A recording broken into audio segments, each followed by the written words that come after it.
So this documentary, I source images from it. It's called The Rise and Fall of LuLaRoe for the purpose of critiquing, reviewing, commentary, and news reporting.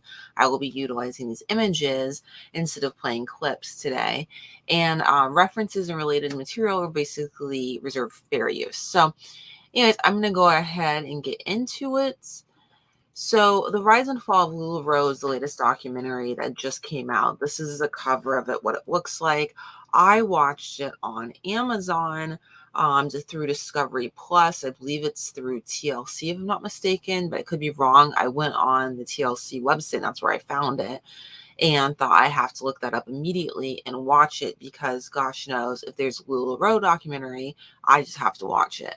I have literally listened to every single podcast, watch every single video, documentary over the last number of years and read I don't know how many news articles about this topic. And I'm sure I've only touched the surface because there's just so much out there.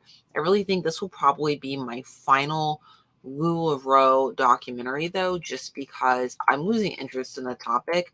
However, I'd love to learn more about other multi-level marketing companies through formalized documentaries, such as similar to this one.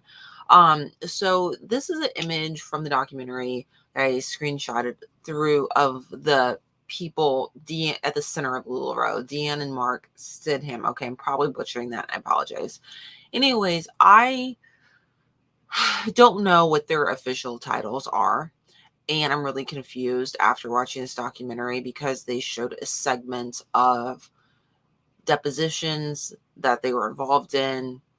And I was even more confused after I watched that than before. So I don't know if they're the owners or if they're labeled the founders. I mean, I do believe they founded the company based upon the LuLaRich documentary I watched on Amazon, but I'm not sure like what their official titles are. I don't know if they're CEOs. I don't know. But what I do know is they're at the center of it. They're the focus of it quite a lot in these documentaries and podcasts I listen to and whatnot. So let's get into it. So basically, this is an image from the documentary of basically Utah. I believe it's the Mormon Church, if I'm not mistaken, Latter-day Saints, LDS. Hopefully I'm not messing that up. I'm pretty sure. And the reason I'm showing this image is because it is not lost on me that multi-level marketing companies are frequently somehow like like basically Latter-day Saint Mormons. A number of them are involved in MLMs, whether it be through, you know, founding or being a member or whatever you want to call it. And I actually listened to an entire podcast on this topic about what is the association between, Latter-day Saints, LDS, Mormon, individuals that are affiliated with that religion and MLMs. Sister Wives, which is fundamentalist Mormonism, difference, I know they practice polygamy. If you watch the Sister Wives show, which I actually cover quite a lot these days, they are also affiliated with MLMs, a number of different ones, including LuLaRoe. A couple of the wives are, specifically Mary Brown, who seems to be the most active one that I've seen.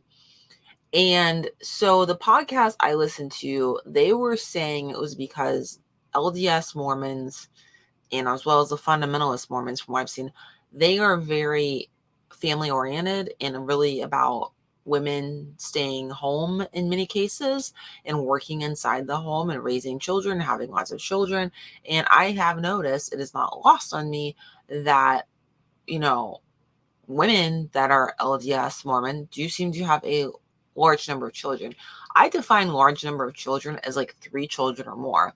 And these MLMs are frequently marketed as part-time work for full-time pay, and towards mothers that are working inside the home. So that seems to be where the connection comes from.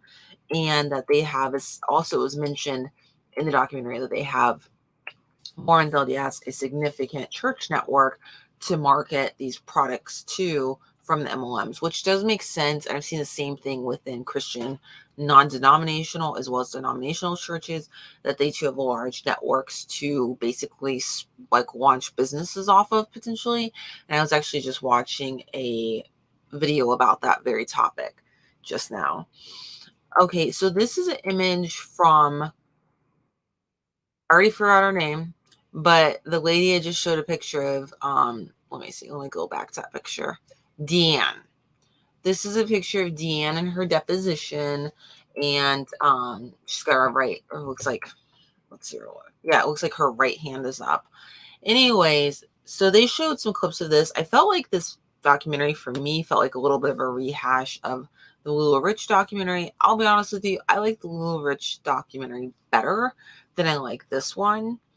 Overall, that was my take on it. If I had to pick one, I would have picked that one to watch. But, you know, if you're really interested in the topic, then you're probably interested in this. So this guy, Rick Ross, was the absolute highlight of the entire documentary for me.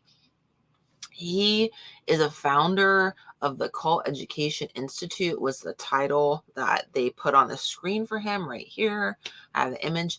I just took a screenshot of that. And, you know, it's really ironic because coincidentally, I literally just watched a video of this man, Rick Ross, talking about cults. And he's like some type of cult expert that deprogrammed people that were involved in cults. So he's an expert in that. So moving on, but that was my favorite part of the whole thing. Now, I don't really know why they brought him into this entire documentary, but I'm assuming it's because some people have talked about MLMs being like cults. So I don't really know, but whatever the case, they brought him in, and I just really felt that his insight was actually the best part. And I actually may or may not go back and watch his segments just because I really did like those segments a lot. So we'll see, I might. All right, so this is kind of the low note for me of the whole documentary. And there's a lot of low notes that you could pick from on this documentary that were like uber depressing. But this for me was the low note because I was just like, geez, they're showing like what appeared to be a factory of a lot of people working to make the clothing for LuLaRoe at one point. My understanding from all the different podcast videos, documentaries I've watched, listened to, things I've read, that their production line did shift. It did seem to create some quality control issues. I don't know exactly at what point this was and what product they were producing and how that turned out. I don't know.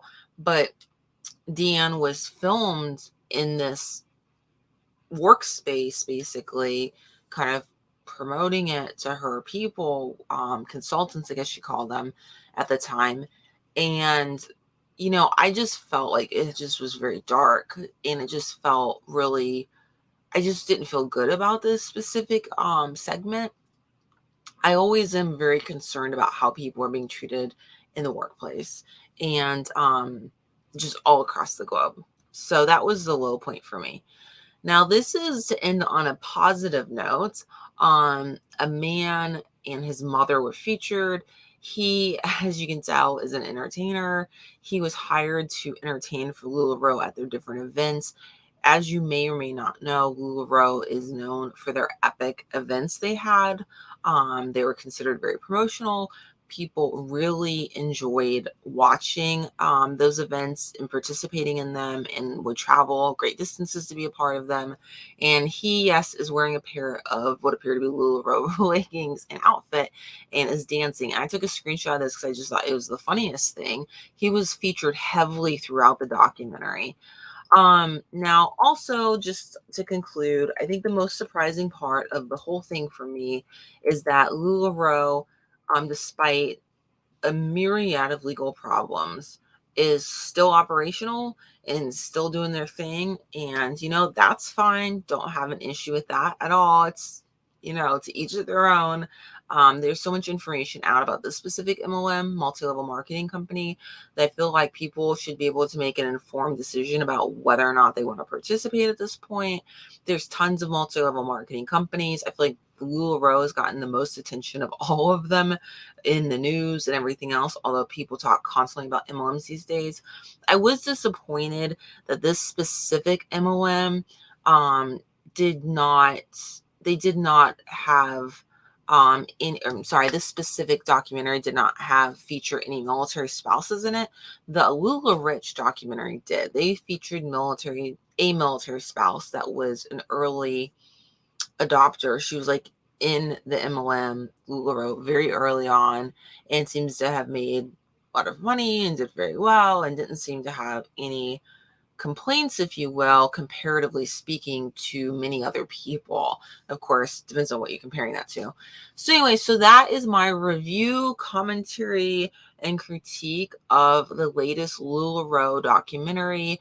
I don't know of all the different places that it's featured on. I watched it on Amazon, and certainly interesting. So you'll have to let me know your thoughts if you have any, if you watched this, if you're into it. I'd like to see more about the Molten Cell, more documentaries. So we'll see. All right. I hope you have a great day. Bye.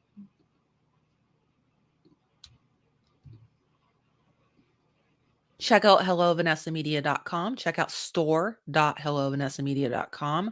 Subscribe on Rumble, YouTube, follow on podcasting platforms, and LinkedIn.